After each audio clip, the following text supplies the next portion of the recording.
প্রিয় দর্শক, এই ভিডিওতে আপনারা সামনে যে সুন্দর ছিমছাম দৃষ্টিনন্দন মসজিদটি দেখতে পাচ্ছেন, এটি হচ্ছে বগুড়ার Shaheed Ziaur Rahman medical college and হাসপাতাল তার জামে মসজিদ। এটি ছিমছাম সুন্দর নকশা করা একটা ডিজাইন, এবং পাশে দেখতে পাচ্ছেন বৃষ্টি হয়েছে, বৃষ্টি স্নাত কলেজ বর্তমানে। ওই পাশে যে বিল্ডিংটা দেখা যাচ্ছে ওইটা হচ্ছে রেসিডেন্সিয়াল এরিয়া, অর্থাৎ এখানে জিয়াউর রহমান মেডিকেল কলেজে যারা চাকরি করেন তাদের থাকার জন্য, কর্মচারীদের থাকার জন্য যে জায়গা, সেটা নির্ধারিত জায়গা হচ্ছে ওই পাশটাতে। সামনে একটা বিশাল বড় মাঠ রয়েছে, খেলার জায়গা রয়েছে।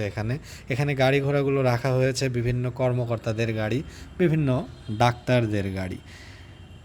Ziaur Rahman medical college and হাসপাতাল খুবই ব্যস্ত একটি জায়গা, কারণ আশেপাশের জেলার বিভিন্ন রোগীরাও এখানে চলে আসে চিকিৎসার জন্য। এখানে দেখতে পাচ্ছেন সুন্দর একটা মাঠ, এটা হচ্ছে খেলাধুলার মাঠ। ওই পাশে যে বিল্ডিংটা দেখতে পাচ্ছেন ওইটা হচ্ছে ছেলেদের হোস্টেল, যারা এখানে লেখাপড়া করে মেডিকেল কলেজে, তাদের থাকার জায়গা।